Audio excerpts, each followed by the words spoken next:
बीमारी ठीक कर देंगे, इनमें दम है आपकी नजर में? ऐसा होता है? क्योंकि कई लोग कह रहे हैं इससे अंधविश्वास फैला रहे हैं। बिल्कुल दम है, क्यों दम नहीं है? जब मैं कह रहा हूं कि शास्त्रों में सिद्धियां दी गई हैं, इलाज भी किया जा सकता है सिद्धि से। मैं तो ये कह रहा हूं, आप बाबा नीम करौरी के बारे में जानते हैं ना? जब पूरी दुनिया से जूलिया रॉबर्ट्स भी आ रही हैं, स्टीव जॉब्स भी आ रहे हैं, सब लोग आ रहे हैं उनको देखने, मार्क जुकरबर्ग भी आ रहे हैं उनके दर्शन करने, बाबा नीम करौरी। बाबा नीम करौरी इलाहाबाद के अंदर कुंभ मेले में डुबकी लगाते थे, हिमालय से बाहर निकल जाते थे। सब जानते हैं उनके विषय में, कितनी दफा उन्होंने करके देखा। ये सिद्धि है, और ये भी भौतिक सिद्धि है, ये भी आध्यात्मिक सिद्धि नहीं है। तो मैं ये कहूंगा आपसे कि सिद्धियां प्राप्त की जाती हैं तपस्या के द्वारा, ज्ञान के द्वारा अर्जित की जाती हैं, और उनसे यकीनन लाभ हो सकता है। अब कोई उस सिद्धि को कोई जो है कमर्शियलाइज कर रहा हो, तो वो मैं कहूंगा गलत है। बाबा नीम करौरी ने कभी कमर्शियलाइज नहीं किया। और जहां तक मैं जानता हूं, बाबा बागेश्वर धाम, मुझे जानकारी कम है, पर वो शायद किसी से पैसा नहीं लेते हैं, वो सब कुछ फ्री में चलाते हैं। हालांकि मैं उनकी तारीफ नहीं कर रहा, उनको एंडोर्स नहीं कर रहा, पर यह जरूर कहूंगा कि सिद्धि को जो है आप उसका एक कार्टून शो नहीं बना सकते। आप किसी सिद्धि को लेकर के एक सर्कस नहीं चालू कर सकते। आप किसी सिद्धि को लेकर के टिकट बांट के लोगों को बुला करके कमाई करने का जरिया नहीं बनाना चाहिए। वो सिद्धि लोगों की सहायता, उनकी सेवा के लिए होनी चाहिए। जिस दिन आपने पैसा लेना शुरू कर दिया, उस दिन वो सिद्धि आपके हाथ से समाप्त हो जाएगी। लेकिन वो तो दिव्य दरबार लगाते हैं, बाकायदा टेलीविजन पर टेलीकास्ट होता है, वो आवाज लगा के बुलाते हैं लोगों को। तो यानी कि इस तरह का डिस्प्ले करना ये बहुत ही प्राइवेट अफेयर होना चाहिए। ये इस तरह के दिव्य दरबार नहीं लगने चाहिए। ये जादू टोना अंधविश्वास को बढ़ावा देने जैसा होता है जो बाबा बागेश्वर कर रहे हैं।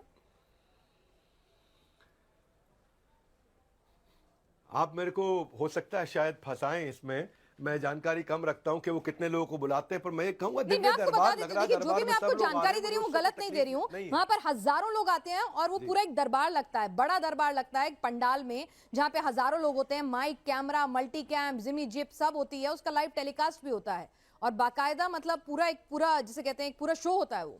तो वो उसको दिव्य दरबार का नाम देते हैं। कई लोग कह रहे हैं कि भाई इससे अंधविश्वास फैलेगा। अगर कोई आदमी अपना बीमारी लेके डॉक्टर की बजाय, अस्पताल की बजाय बाबा जी की शरण में जाएगा तो इससे अंधविश्वास फैलेगा। उनके खिलाफ एफआईआर भी दर्ज कराई जादू टोना टोटका अंधविश्वास उन्मूलन समिति ने।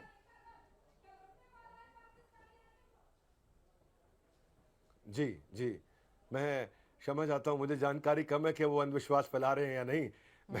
मैं ये जरूर कहूंगा कि अगर वो ऐसा कर रहे हैं तो बिल्कुल गलत है, उनको नहीं करना चाहिए, कमर्शियलाइज नहीं करना चाहिए।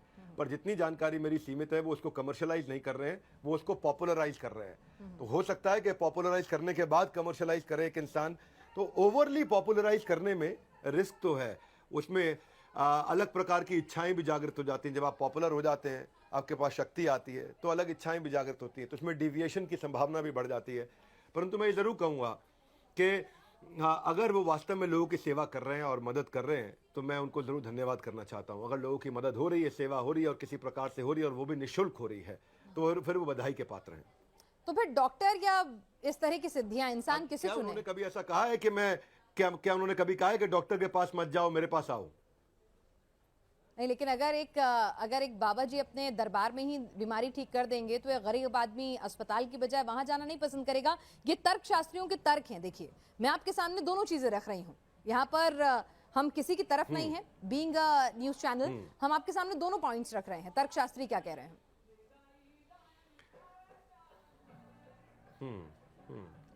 नहीं, देखिए, मैं इसमें कोई गुंजाइश नहीं छोड़ूंगा कि मैं शास्त्रों में विश्वास रखता हूं, और शास्त्रों में इस प्रकार की आयुर्वेद की, और आयुर्वेद से और पीछे जाते हैं, जैसे कि मैंने बताया, अहिमा, लघिमा, वशयिता, कामा वशयिता, 8 प्रकार की सिद्धियां होती हैं। अगर ये बाबा जी के पास सिद्धि है और ये लोगों से पैसा लिए बिना उनका इलाज कर रहे हैं, उनकी मदद कर रहे हैं, उनकी सेवा कर रहे हैं, तो मैं इसको कुछ गलत नहीं मानता। तो मैं इनके खिलाफ नहीं इसमें कहना चाहूँगा, पर मैं ये ज़रूर कहूँगा कि जैसे ही मेरा वक्तव्य बिल्कुल क्लियर है, वो अगर इसे कमर्शियलाइज करेंगे तो वो शास्त्रों के खिलाफ है। जी, क्योंकि जो डॉक्टर है, डॉक्टर को, और खास तौर से आध्यात्म से जुड़ा हुआ डॉक्टर, उसको कमर्शियलाइज करना गलत माना जाता है। जी डॉक्टर बिंद्रा, एक सवाल जो सनातन को लेकर इन दिनों काफी ज्यादा चर्चा में है कि सनातन जो है वो कमर्शियलाइज्ड हो रहा है। धर्मगुरु बहुत ज्यादा व्यापार की तरफ होते हैं। हम शुरू करते हैं कि शुरुआत प्रवचन से होती है, उसके बाद उनके प्रोडक्ट्स भी बाजार में आ जाते हैं। क्या सनातन की परिभाषा ये है आपकी नजर में?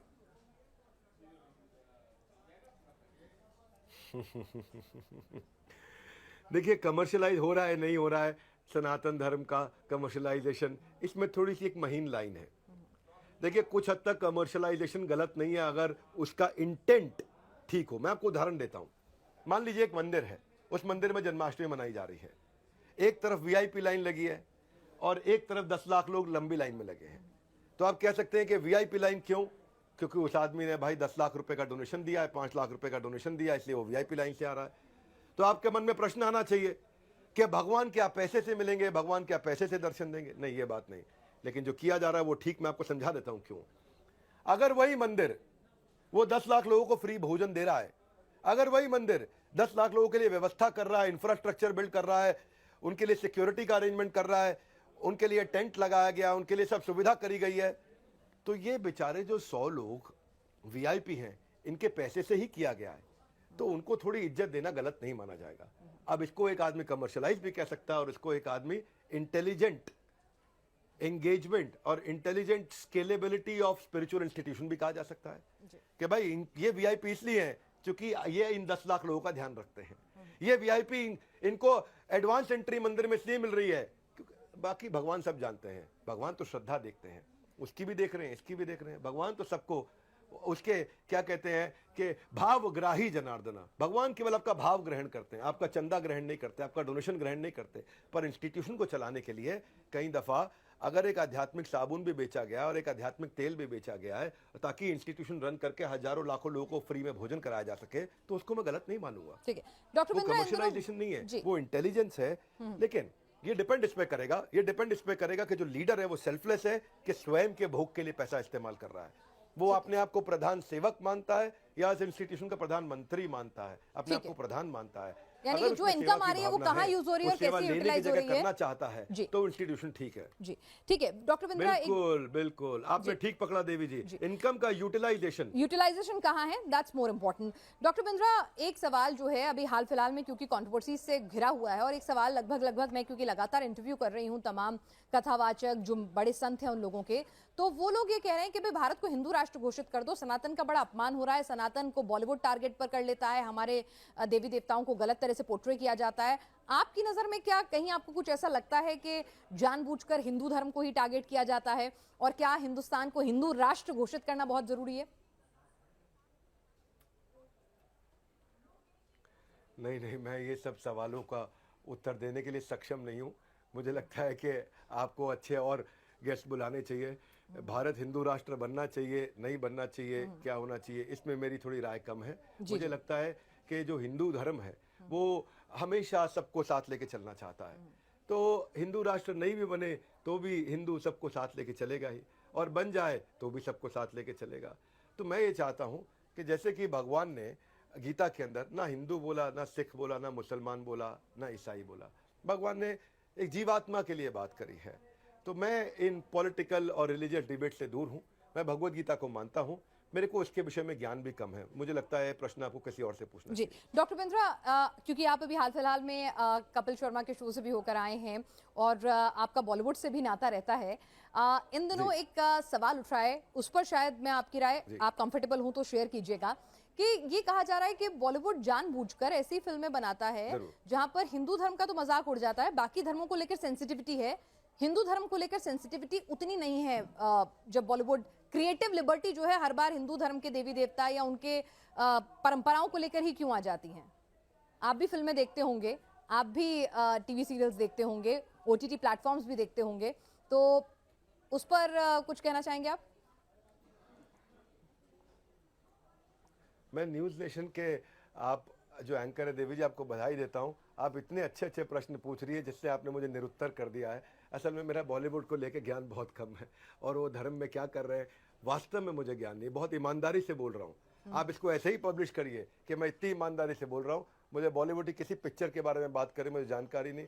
मुझे जानकारी है बिजनेस की, स्टार्टअप की, इकोनॉमी की, इकोनॉमिक्स की। मुझे थोड़ी जानकारी भगवत गीता की है क्योंकि मैं उसे पढ़ते रहा हूँ गुरुकुल में रह के, पर ये बॉलीवुड की जानकारी वास्तव में मुझे नहीं है।